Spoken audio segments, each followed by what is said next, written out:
Olá, servidores públicos do Ceará, do Nordeste e de todo o Brasil. Eu me chamo Valdeci Alves, sou advogado de vários sindicatos aqui do estado do Ceará, dou assessoria a muitos sindicatos no Brasil todo e consultoria. Eu queria rapidamente aqui falar um pouco sobre a reforma administrativa. Fiz aqui uma tabela, após uma profunda leitura da PEC 38, 2025, analisando que inconstitucionalidades essa PEC tem e quais são seus maiores absurdos e perdas. Então eu queria começar falando do seguinte: o primeiro ataque dessa PEC é ao serviço público do Brasil. E o que é esse serviço público do Brasil? É o serviço que o Estado brasileiro, a República Federativa do Brasil, oferece ao povo brasileiro. Então, o serviço público ele é fundamental para a cidadania. O serviço público ele confunde-se com a própria essência da República e a essência do Estado brasileiro, que é um Estado de bem-estar social, segundo a Constituição Federal. E quem é o servidor público no meio disso? O servidor público, ele é que executa estas políticas públicas, sem as quais nem há cidadania e se torna impossível a efetivação da dignidade da pessoa humana, que está lá no artigo 1º, inciso 3 da Constituição Federal, como princípio fundamental. Isso é muito importante compreender isso. O Estado brasileiro, que é toda máquina pública, não existe para dar lucro. Não é empresa. A lógica empresarial, que é um dos fundamentos dessa reforma administrativa, é um absurdo. Não é papel do Estado brasileiro dar lucro. Aí vamos trazer isso para a realidade de qualquer município do Brasil. Quando o gari está varrendo a rua, limpando a rua, isso é higiene. Não tem como aquele gari gerar lucro, mas aquela limpeza da rua vai evitar que insetos, ratos, surjam e transmitam doenças. Imagina, por exemplo, o professor na sala de aula. A escola não é para dar lucro, é para ter qualidade da educação, para aquele aluno e aluna terem formação para exercer a plena cidadania, o seu papel social e estar preparado para o mercado de trabalho, como diz a Constituição. Então, o serviço público ele é fundamental para a cidadania. O papel do serviço público é a questão social, não é dar lucro.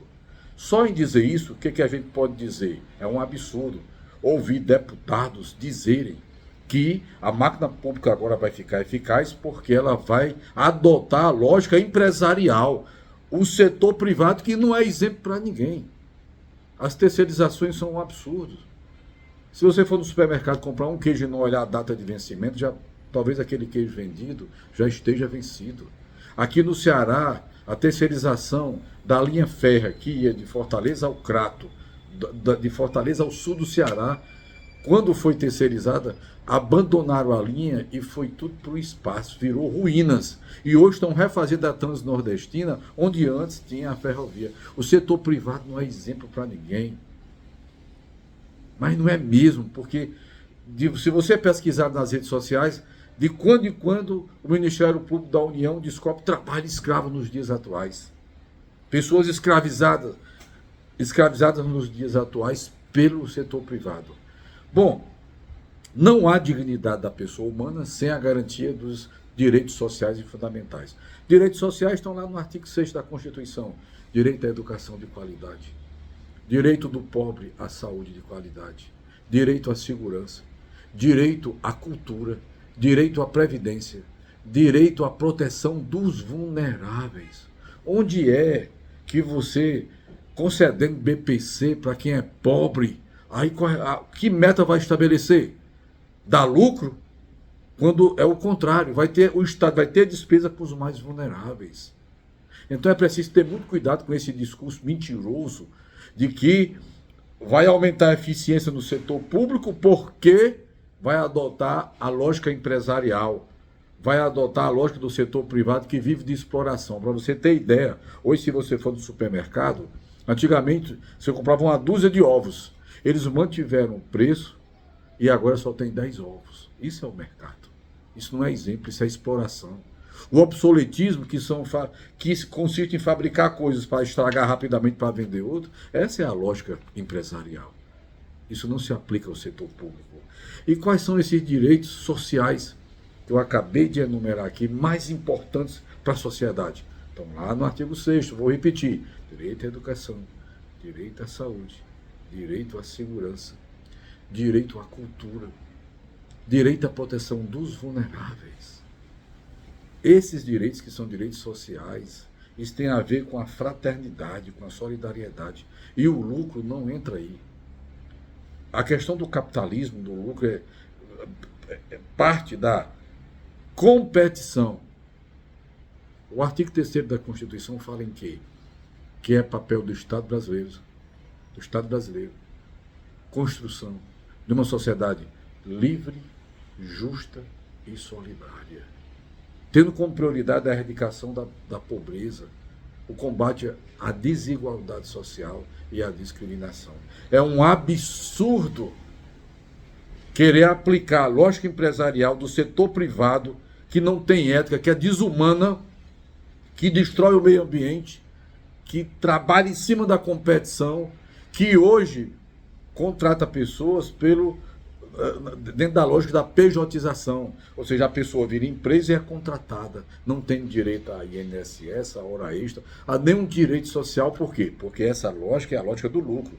Quanto mais empobrecer o trabalhador e chegar perto da escravidão, maior será o lucro. Essa lógica do lucro não pode se aplicar ao Estado brasileiro. Vamos lá para o interior, um posto de saúde que vacina as crianças. Como é que vai aplicar a questão da lógica empresarial num posto de saúde? Aí eles aproveitam essa questão e dizem: não, mas lá no município, lá nos 5.570 municípios brasileiros, tem que ter eficiência, tem que ter avaliação. Avaliação para demitir. Avaliação para acabar com a estabilidade. E é muito importante dizer que o excesso de contratados sem concurso, que contratação de empresas para gerir, sobretudo, hospitais, que terceirização e até falsas cooperativas já existem. Agora, o que acontece? Como lá na Constituição tem a previsão de que tem que ter concurso público, no artigo 37.2, e mesmo assim, quem passar em concurso tem que ir durante os 3 anos, dos primeiros 3 anos, adquirir a estabilidade, que tem avaliação. Aí o que eles querem? Eles querem contratar. Se houver isso e acabar com o concurso público, e vão acabar com o concurso público, então a máquina pública que sempre existiu, conforme é hoje, para servir a população, vai ser propriedade dos políticos, que na maioria são politiqueiros. Aí agora vai ser assim: quando mudar um prefeito, ele bota os dele e tira do outro candidato que perdeu. Era assim até os anos 30, de 1889 a 1930, até Getúlio Vargas. Um coronel vencia, botava os dele. O outro depois voltava, botava o dele. Era essa bagunça. A estabilidade moralizou a máquina pública. Fez da máquina pública propriedade do Estado e da sociedade, não dos políticos, que são passageiros. E esses políticos que governam mal, governam pessimamente, estes políticos que estão aí toda a vida vendendo, através de marketing, seus falsos governos fake, que não cumprem nada do que prometem, esses políticos agora querem virar os novos coronéis, querem ser donos da máquina pública, dono do servidor. A máquina pública pertence ao Estado, pertence à sociedade, ela é atemporal. Esta reforma administrativa, eu enumerei aqui os principais ataques ao servidor concursado e a futuros servidores, se ainda existir concurso público no futuro. Estabilidade, vão acabar com a estabilidade. Vamos fazer avaliação para demitir. O estado do bem-estar social é esse estado em que a máquina pública, composta por todos os servidores públicos, municipais, estaduais e federais, que faz os mais variados serviços, ele está fazendo bem social à sociedade, e não sendo máquina nem curral eleitoral dos politiqueiros. Essa reforma administrativa acaba com vários paradigmas. Então, súmulas do Supremo Tribunal Federal, súmulas do Superior Tribunal de Justiça, súmulas dos tribunais dos estados, enfim, toda a jurisprudência que hoje garante direito de servidores, isso vai desabar. Por quê? Porque estão mudando simplesmente a fonte de toda a interpretação do direito, que é a Constituição Federal. Esta reforma acaba com a licença-prêmio, que era um prêmio que incentivava a assiduidade, e é ainda, porque ainda existe em muitos municípios, o judiciário tem licença-prêmio, só a título de exemplo. Querem tirar a carreira, que é a carreira, tanto a carreira horizontal como a carreira vertical. A horizontal é o servidor mudar de nível na mesma classe. A carreira vertical é mudar de classe conforme a habilitação. Se é nível médio, faz uma faculdade, vai para outra classe. Se tem faculdade, faz uma pós-graduação, vai para outra classe. Ou seja, entende que a formação contínua é fundamental para o serviço público de qualidade, para efetivar a cidadania, os direitos fundamentais e os direitos sociais de quem? De todos os brasileiros e brasileiras. Estão acabando com o anuênio, estão acabando com o concurso público, porque a prioridade agora vai ser contratação. Aliás, já é. Se você pegar, por exemplo, aqui no Ceará tem um município chamado Mucambo, tem 3 vezes mais contratados do que concursados. Quixeramobim tem muito mais contratado do que concursado. E outros tantos municípios, fora os cooperativados, os terceirizados. Agora, por que se já é assim, eles querem fazer a reforma? Porque o Ministério Público, usando a Constituição Federal, obriga esses governantes a fazerem concurso público. Eles estão constitucionalizando a precarização, a uberização dos trabalhadores, acabando com a máquina pública, como estão acabando com toda a estrutura do Estado desse país, indo para emendas parlamentares. É esse mesmo povo que aprovou a PEC da bandidagem, que caiu, aliás, que tentou aprovar a PEC da bandidagem, que caiu, mas que aprovou a PEC do calote no pagamento de precatório. É essa gente que quer dinheiro para o mercado privado, que vive às custas do setor público. A dívida pública é o parasitismo desse mesmo setor privado que eles querem colocar como referência. Os prefeitos não entenderam ainda que essa reforma acaba com o municipalismo. Muita coisa doravante vai ser o governo federal que vai criar, não é mais o município, não é mais a Câmara Municipal. Me estranha o silêncio da Confederação Nacional dos Municípios, que vive falando de municipalismo, proteger o municipalismo, desculpem, mas o municipalismo está sendo atacado. Muita coisa está sendo federalizada, até tabelas salariais, até a questão da carreira, que viola a Constituição, que quebra o Pacto Federativo, que diz que a União não pode intervir nos municípios e nem o Estado nos municípios, mas está tendo uma intervenção violenta. É o começo do fim do municipalismo. Os prefeitos não vão ter mais poder. As câmaras municipais, que já servem pouco, agora não vão servir mais para nada. Veja só, tem congelamento salarial, a liberdade sindical vai acabar, por quê? Porque servidor contratado, ele não se filia, é um subcidadão, né? Vão acabar com o estágio probatório. O estágio probatório vai virar, sabe o quê? Um processo administrativo com direito à defesa e a contraditório. Você faz um concurso, se houver ainda concurso, ainda vai ser processado nos 3 primeiros anos para provar sua capacidade. É um verdadeiro absurdo. Em linhas gerais, eu fiz uma comparação, lendo a reforma administrativa com a nossa Constituição. Ela viola o artigo 1º da Constituição, porque ela quebra o Pacto Federativo, ela acaba com a dignidade da pessoa humana, ela viola o artigo 2º, que é a autonomia e independência entre poderes. Ela viola o artigo 3º da Constituição Federal, que são os objetivos da República, que é construir uma sociedade justa, livre e solidária, com a erradicação de pobreza, promoção social. Mas aqui eles querem aplicar a lógica do lucro de empresas e do setor privado, que não serve de exemplo para ninguém. Viola o artigo 5º da Constituição, viola o direito adquirido, viola a isonomia, viola outras previsões que são verdadeiros mandamentos constitucionais, que são cláusulas pétreas. Viola o artigo 6º, que é a efetivação dos direitos sociais, qualidade da educação, qualidade da segurança, qualidade da saúde, a questão da implementação de políticas de cultura, o direito a lazer, proteção dos vulneráveis, que são os miseráveis desse país, que se você sair na rua, estão nos sinais com papelões dizendo: estou passando fome.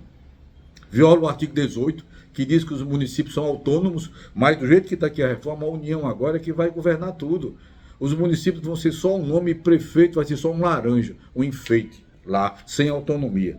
Viola o artigo 34 e 35, que proíbe intervenção nos municípios. Temos que estar em mobilização permanente, temos que pressionar os deputados, vários deles já retiraram a assinatura, mas mesmo assim, mesmo retirando, a PEC continua, não pode ser aprovada. E precisamos votar não na pesquisa, ser totalmente contra essa PEC. Essa PEC é uma vergonha, essa PEC é um atraso, essa PEC é um retrocesso político, é um retrocesso social e é um retrocesso histórico. Isso é uma vergonha. É o próprio setor privado querendo se apropriar da máquina pública. São os politiqueiros querendo se apropriar da máquina pública para fazer sua politicagem. São os novos coronéis. Querem jogar o Brasil na República Podre, na República Café com Leite, que surgiu em 1889 e só acabou em 1930. A famosa República Podre dos Coronéis. Esta reforma não pode ser aprovada. Ela tem que ser retirada de votação. Ela não pode ir para o plenário, porque será uma derrota para a democracia, para o Estado do bem-estar social, para o serviço público que pertence ao povo e ao Estado brasileiro. Não a PEC 38/2025. É a PEC do patrimonialismo.